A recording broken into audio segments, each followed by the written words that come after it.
Mira, amigos de Billboard, aquí estamos en una de esas oportunidades que da el Lollapalooza de entrevistar artistas que usualmente no tenemos la chance de entrevistar. En este caso estamos con Klinghoffer, solista, sesionista, guitarrista, baterista, keyboard. How many abilities do you have, Josh? Because you are guitar player, drum, you play the drums, keyboards, producer. I don't know how to introduce you. Yeah, no, I don't know. I mean, I just sort of like music, and I try and play as many things as I can to sound like the music I listen to. So I'm not sure which ones I can do well, but I play a lot of things, or I try to. But did you start with drums, right? Yeah. When I was 9 years old, I took drum lessons for a little while, and I love playing the drums, but I don't do it as much anymore. And how was the path? Because you started with drums and then suddenly you start to play other instruments and you end up as one of the guitar players most required. So how do you feel about that? Because I guess you must thought, but I can play any other instrument. What are you asking me? Keep doing the guitar and the guitar? I started playing guitar when I was about 15, seriously. And then not long after that, maybe 17 years old, I started playing with a guy named Bob Forrest. And we had a band called The Bicycle Thief. And I never really felt like I had learned how to play guitar. I just sort of was suddenly playing guitar. So I've always felt like I'm playing catch up and figuring it out as I go along. And there's certain things that I've never spent time doing on the guitar. Because I'm not very good at regimented practice. I just enjoy playing, and if I like something, I'll try and zero in on it, and I'll learn it, and I'll practice that thing. But I've never had any lessons, or no one's ever shown me anything. I've just done it all on my own. So yeah, I still can't believe that I know how to play guitar. Sometimes I really look at myself and I can't. I'm shocked that my fingers can do anything. And I'm thinking about the perception, because you said, I still can't believe that I can play guitar, and tons of band and musicians want you as a guitar player. Yeah, well, I mean, I was talking about this with some people last year. I think maybe, there's lots of musicians out there, lots of guitar players, and there's probably lots of people who can technically do more than I can. But I don't know, I have had a unique, I guess I have unique tastes, maybe a unique combination of tastes. And I think I always realized that you have to work on who you are as a person if you want to be in a band. And that's something I never really had the chance to do, was be in a band when I was younger. So I spent a lot of time working with older musicians in bands that I was already familiar with and had great respect for. And I don't know how it happened, just a combination of having a kind of eclectic mixture of influences and the ability to join or to work with bands or musicians that have been around and established already, and just kind of help them grow. So I don't know, trying to be a good bandmate. I mean, that's probably one of the most one of the most important things. I mean, a lot of people can play, but it's about working well with other people. That must be one of the secrets, because you are the hottest guitar player for so many bands. But I was thinking as I was listening to you, and the thing with bands and your solo project is like the thing with drums and guitar. It's like a destiny guides you, and you said, okay, I will start, I will do my project Physical Thief, Ataxia, and then you start to work as a sessionist. Then I said, I will start with Dot Hacker, and then the Red Hot Chili Peppers called you. Then you start with the new project, Plural One, and Eddie Vedder, Pearl Jam, Iggy Pop, Jane's Addiction want you. It's like the universe is forcing you to have a band. Well, it's and in a way, all these musicians that you mentioned, all these people, I mean, every one of them, I've looked up to and respected and loved for years and years and years.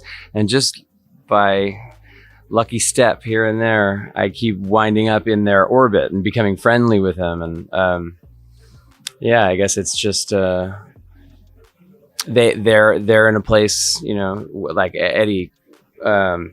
When we started working on that solo record of his, the Earthlings record, he had no idea he was going to make that album. That was just kind of born of the excitement of writing the first couple songs, Andrew Watt, myself, and Eddie. And then next thing you knew, we had an album and a band. So, you know, that's kind of one of the things that's been most exciting lately, is that none of this is really planned, you know, and especially these days, as you can see, I was a little late this morning. I slept in. Plans are hard for me to keep. So spontaneity is great. There's a year ago, I had no idea I'd be playing in Jane's Addiction. I had no idea that Eric Avery would be playing in Jane's Addiction. You know, I didn't. Yeah, this is all pretty surprising. So it keeps it exciting and keeps it fun.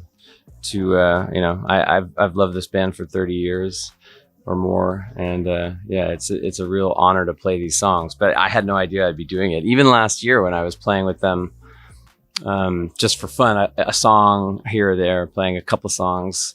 Last fall in the autumn, I had no idea I'd be doing it the whole show in the next year. So it looks like you feel more comfortable with no plan than having a plan. Yeah, kind of. Because I mean, plans never seem to work out. Why bother? Always something goes wrong. Yeah, or right, you know, or something changes. You know, you can't plan for. I mean, I don't live a very regimented life. You know, I'm kind of open to whatever the universe throws at me. So, I've been really lucky in what it's thrown my way, and I've been open to being able to do it or experience it. And you know, it's amazing to listen to you having this kind of perspective, but because someone may think that at the end of 29, when you left the Chili Peppers, tons of people think, oh, that could be devastating, that could be so, and suddenly you have all this life, all this project, all these fans, all this life. So I guess looking at that now, it's kind of like I was great. Well, yeah. I mean, you know, it's never great to be to suddenly have something stop. But yeah, you know, it led to a lot of wonderful things. And I think, you know, I said this around. How's your arm? Is it okay? I said this back then. You know, I love those guys, and I loved playing with them, and I enjoyed that 10-year period. And you know, my one regret was that we just didn't do more music together, because it was 10 years and we made 2 albums, and you know, that's okay, I guess. But there was so much more that we could have done, and there was, in my opinion, so much more we could have explored together. But you know, it comes to an end, and that's fine. It wasn't devastating in the sense, especially since John was coming back. You know, if they had kicked me aside to just to go with someone else, you know, it's not like it was anyone else. It was, they were reuniting with a person that they had a long history with, that, you know, it felt like there was unfinished business there. So I was happy for all of them. Really not devastating, because I was still alive, and I still had now tons more time to work on whatever I wanted. And then, you know, obviously, about a week later, Pearl Jam extended an invitation. And for me, where I grew up and how much I loved that band and their music, I mean, that was just, you know, that was like a divine gift in a way, you know, like that's what it felt like. Kinda it is. And I wanna know something, because I'm 46, you are 42, 41, 43 already. And I grew up with this band, Jane's Addiction, Pearl Jam, the Chili Peppers. But you grew up with those bands, and also you play with those bands. How does that feel? Well, it's hard for me to answer how it feels, just because Do you want me to hold it? I feel like I could save you. Okay. I mean, it feels magical. It feels. It's shocking. Like I said, I can't believe that I can even play guitar sometimes.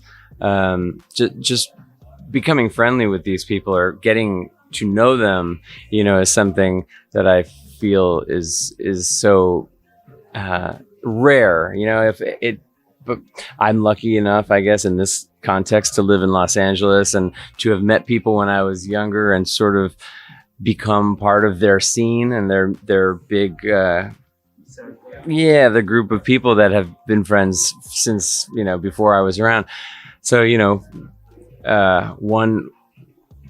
one person speaks to another, and that's how it happens, I guess. And like I said before, just always hoping to be a good person and be the kind of person that anyone would want to be around, let alone these people. I think that's how it happens, and obviously timing. I mean, it's real luck. It's just timing and I guess being prepared enough to accept these invitations and be able to collaborate well, I think. But yeah, it's insane. Like I'm the luckiest person on earth, I want to show you something because I was talking with Perry a couple of days ago before, and he says this about that. When you've got a new player in such a key position as Eric pointed out, as Dave, that is now going to be a brand new experience each and every time we play those songs because we don't know what Josh is going to kind of give him. And kind of musician that he is, we couldn't have picked a better player. This guy is a genius. He's a virtuoso. And to me, I love Dave and I can't wait for his return, but I'm having the time of my life with Josh in the group because his take on the songs is unique, but I love it. Just to put it in a nutshell, he's a counterpuncher. If we're talking about like sports for a moment, sports analogy, he's a counterpuncher. So he doesn't always initiate. He listens, which is one of the greatest qualities a musician has, is his ability not just to always be on bleh, but it's to hear and then respond. Yeah. And our band is one of the great bands ever of doing that. We're out there like jazz musicians, where we hear something one cat does, and I'm going to say something. I'm going to respond to that, and then I'm going to call to that. So it's pure call and response the entire evening, and I don't think we've ever sounded better. Wow, I can't wait. I eager to hear your. Drink some coffee so I can hide my smile. That's one of the highest compliments. That's one of the highest compliments anyone could give me, or probably any musician could hear about themselves, that they're a good listener, and especially coming from someone like that, someone like Perry, who himself is an amazing listener. And in the little I've worked with him, just the last couple months or so, I've seen his ability to listen to music and sort of apply an idea or a direction or kind of make a suggestion, and he has such a beautiful and unique ear and way of explaining what he wants to hear, if he's just giving a pointer or something. So to hear him kind of speak that way about me and my playing or my listening after just a little amount of time is such a high honor. And obviously Eric and I have become very close friends in the last 10 years or a little more. And getting to play with him in this way is such an honor and such a dream, because we've played together over the last 10 years in many different ways. But obviously, I mean, this music is where I first became familiar with him. So being able to share this with him, and to hear Perry talk about that with this band, I mean, it's such a compliment, because this band, though they do have, they are so expressive, and the emotion and the intangible things change second by second and night by night. The parts, you know, Steven's drum parts and Eric's bass, it's fairly consistent. That's what the song is, you know. And Dave, I always thought, in such a beautiful way, colored over those songs, and it made this beautiful thing, you know, this beautiful union of parts. And Eric kind of explained that more clearly to me about Jane's Addiction being a collection of parts. So for me to have Perry say that I'm reacting and doing things, you know, differently enough in a context where the songs are fairly set and the parts are fairly set, is such a high compliment, because I'm trying my best to honor the songs, and, you know, but they have to be played a certain way. So, I mean, another friend of mine in LA, after we played at the Hollywood Palladium, said something similar, that he thought I was doing things, you know, putting my own spin on them, it would be hard not to do, but still completely honoring the song. So, I mean, I guess that's high praise and beautiful compliment from Perry, and I saw Eric nodding along. So yeah, like I said, I mean, it's, for me, I mean, especially now, one after another, these situations, I'm just so grateful that I get to play with people that I love. You know, I loved them, you know, without knowing them. I loved them already. I loved them in 1992, you know, and it's over 30 years later, and you already have this kind of bond with them. Yeah, absolutely. I mean, they're part of my life, you know. So yeah, it's there's very few words I can use here except love, and, you know, just complete shock that I'm in this lucky position. No, but Eric also said beautiful things about you, but I want to show you that, because you are always busy, you're always on tour. You don't have the chance to listen this kind of compliments of this kind. You don't have time to watch interviews or read. So it's great to share this moment with you and say, look at these guys are thinking about you, because, you know, you are up there and people will always love you, but the recognition of your peers, it's something totally different. Yeah, no, absolutely. And that, I mean, that was so beautiful to hear Perry say that. I mean, because obviously I know Eric more than I know Perry. I've only just been hanging out with Perry lately, you know, doing this band, and yeah, so I kind of had no idea how he felt. I mean, I knew that he was enjoying having me in the band, but that was such a beautiful thing to hear. So thank you very much there. And yeah, like, you know, Eric and I have always, we've had a friendship and musical relationship outside of Jane's Addiction. You know, he wasn't in the band when I first met him. Well, I met him in 2000, but very briefly. But when we first became friendly back 2008, 2009, he was actually just getting back into Jane's Addiction. But you know, that was short-lived. It was a year, and he went on tour. So our friendship has really existed away from that band. And, you know, we do synthesizer music together, or we, you know, whatever it is, we do other things. So, you know, kind of hearing him or, you know, being in a musical relationship like this with him, which was always his thing, and I'm now being invited into it, is, you know, it's just a deeper level of our friendship. And, you know, it's so it's so beautiful. I can't really say much else than just it warms my heart. That's cool. And thank you very much for sharing that. And I'm thinking of, we were talking some minutes ago about destiny, about the no plan. And you were saying, I met every 2007, 2008. Then he was with Jane's Addiction. Then you record the third Plural One album with Eric. And then suddenly you receive the call from Jane's Addiction. And again with Eric. It's like all the pieces are together, right? Yeah. It's just back and forth, and that's the thing. I guess Plural One is a funny project because, you know, I've always wanted a band. I've said that in the past, you know, but it never happened for me, apart from maybe Dot Hacker, but then that was kind of compromised a bit by my joining the Chili Peppers, just time-wise. We still did a lot of music together and made a couple of records.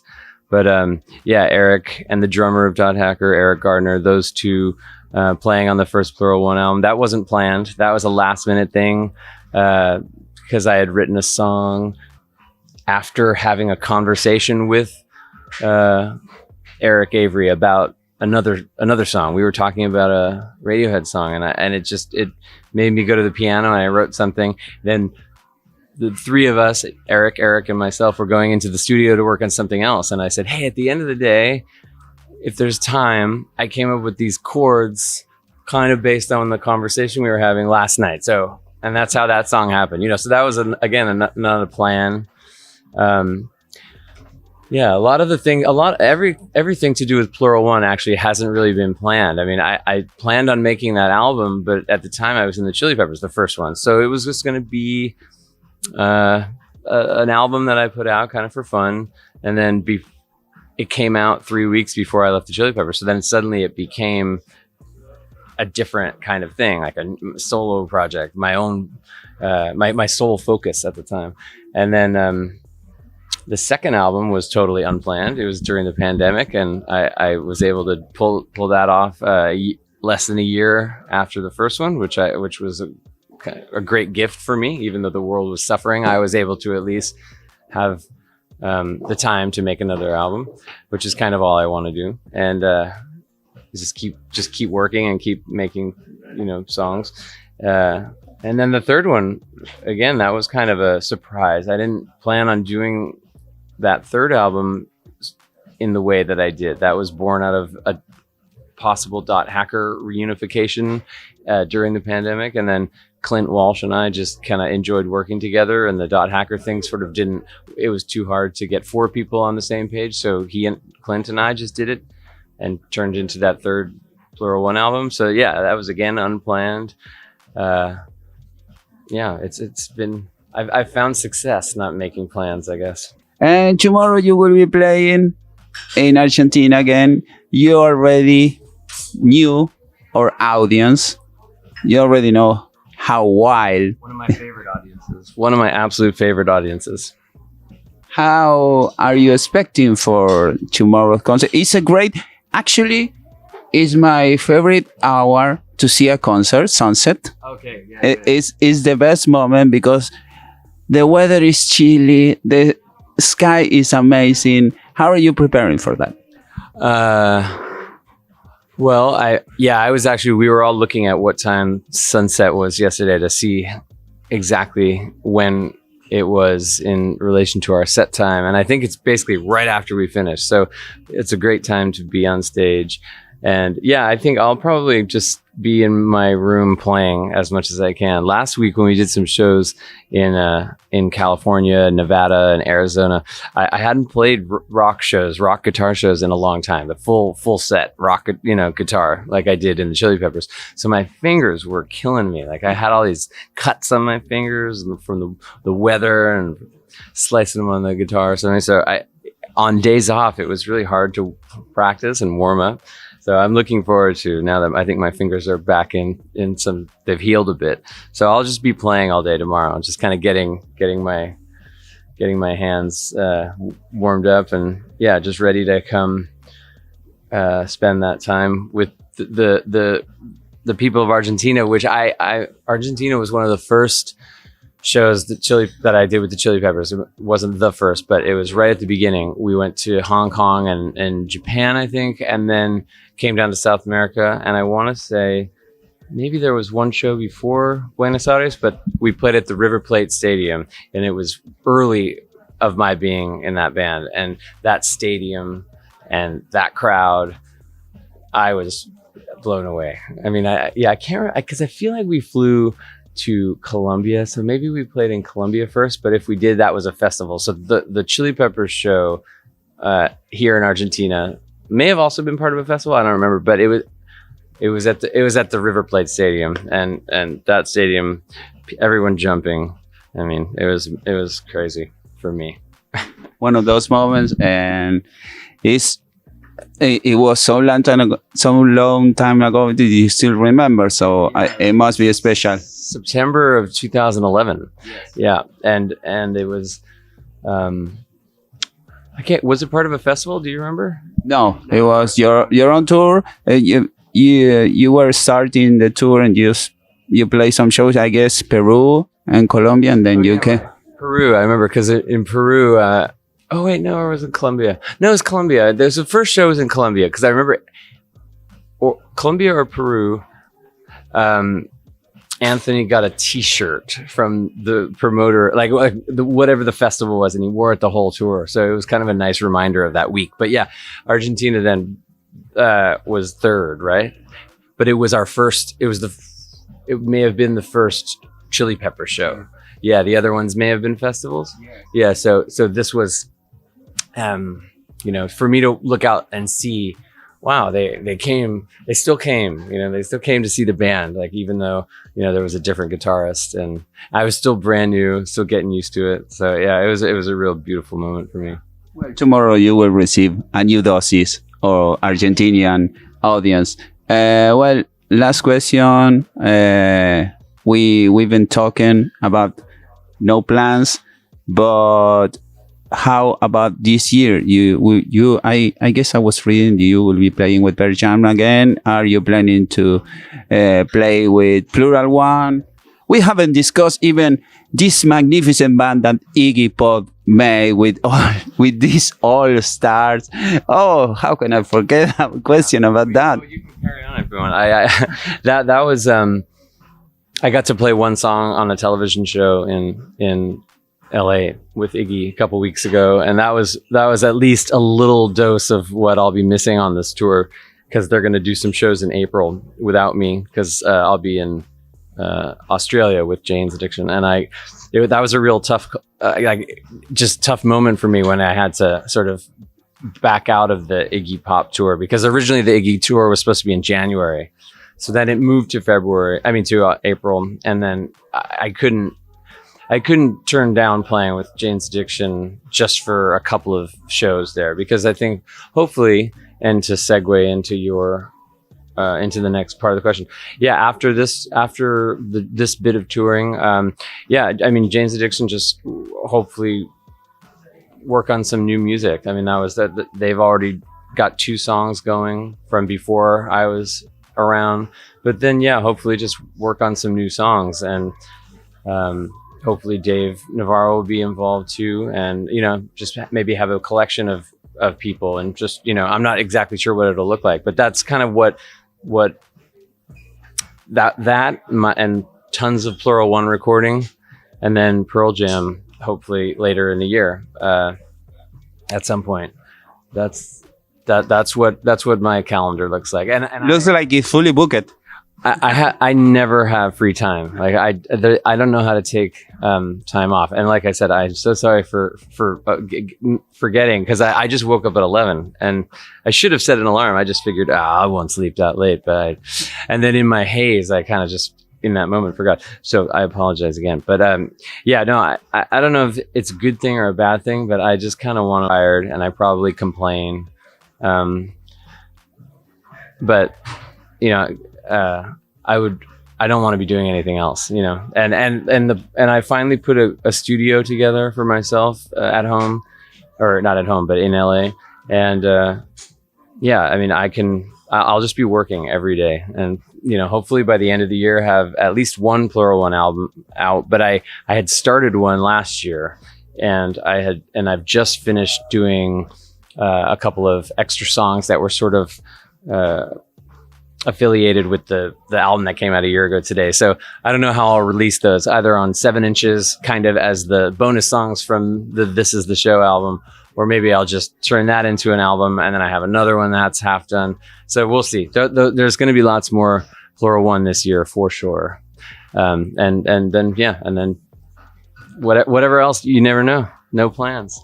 Okay. Well, thank you very much for your time. You were very kind. Thank you very much for sharing all these stories. And now it came to me out of the blue, this question, because we were talking about the bands we used to listen when we were teenagers, and I'm thinking actually I have a tattoo of 91 because I guess 91 was the great year of the rock and roll era. So Good morning, John. Good morning.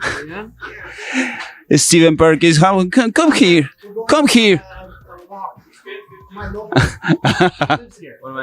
Oh, you were with a local? Nice guy. Yes. It's a logo with an LA. Hi, how are you?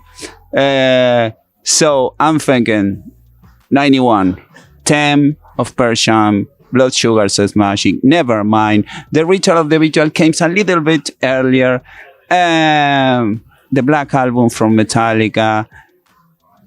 If you have to pick one and one song, who will we choose? Wait, what are you saying? One song? Or One album and one song. one album from 91? From 91. Oh my God.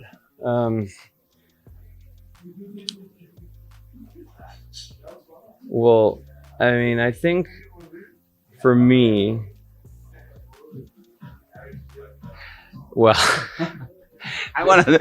This is the fun part. No, don't take you too serious. It's the fun part. well, I'm trying to think because, I mean, I'm trying to think of back then, and clearly more than most people, my recency bias has maybe colored my opinion of what I might say. But I mean, Pearl Jam's 10 was so massive for me. Yet when I started playing guitar, I rediscovered a record that was also very important for me, which was Blood Sugar Sex Magic, also from 91. And I was a huge fan of John Frusciante's first solo album. And when I fell in love with that album in 94, I rediscovered, I went back and listened to Blood Sugar again, because when I was a fan of that album in 91, I didn't play guitar yet. So I kind of had a rediscovery of that record as a guitar player, and then went on to be in that band. And now I've gone on to play with Pearl Jam as well. So I guess I have to have a triple pronged answer. So those two, but I mean, obviously Nevermind too was earth shattering, because I feel like perhaps before I really, because 10 came out in August, but that may have been a slower burn. I did have it in 91. I got it pretty soon after it came out. Blood Sugar came out in September. Nevermind came out in September. Same day. Right. But I remember Smells Like Teen Spirit being on MTV every 15 minutes. And that was earth shattering as well.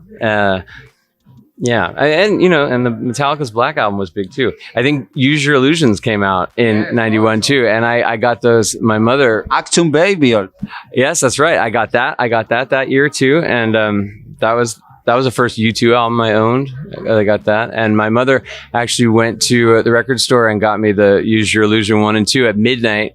And I brought them to school the next day and showed off. And no one else had them yet. But yeah, all that music. I mean, You Have a Tattoo. I mean, that number is part of my life as well. Like, I could pull out my phone right now and show you. I was just lucky enough to do some baseball stuff with the Chicago Cubs with Eddie last couple weeks ago, because we played a show in Arizona, and he asked what number I wanted on my jersey.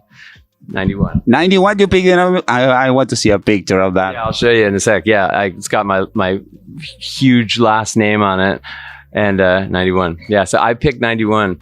My favorite hockey player at the time from back then, from like 91, 92, that was his number, was 91. And so 91 has always been a massive part of my life.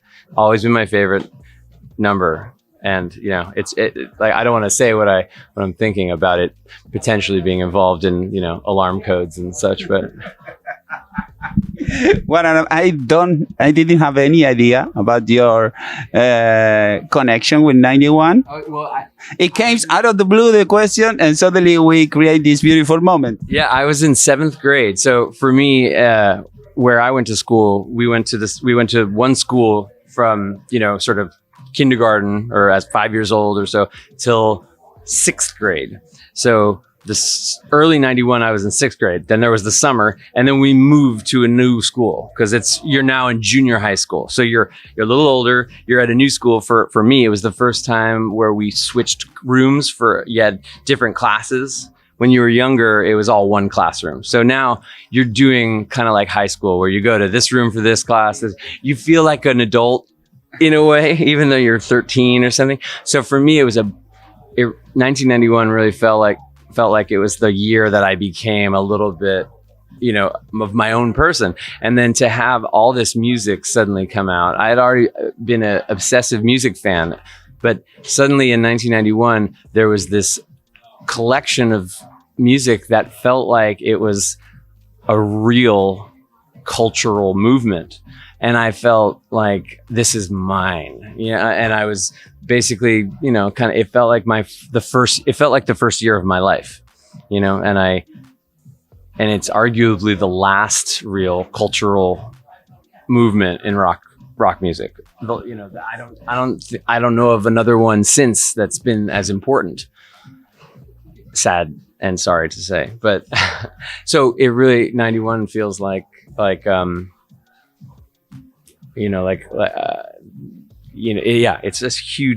a huge year for me.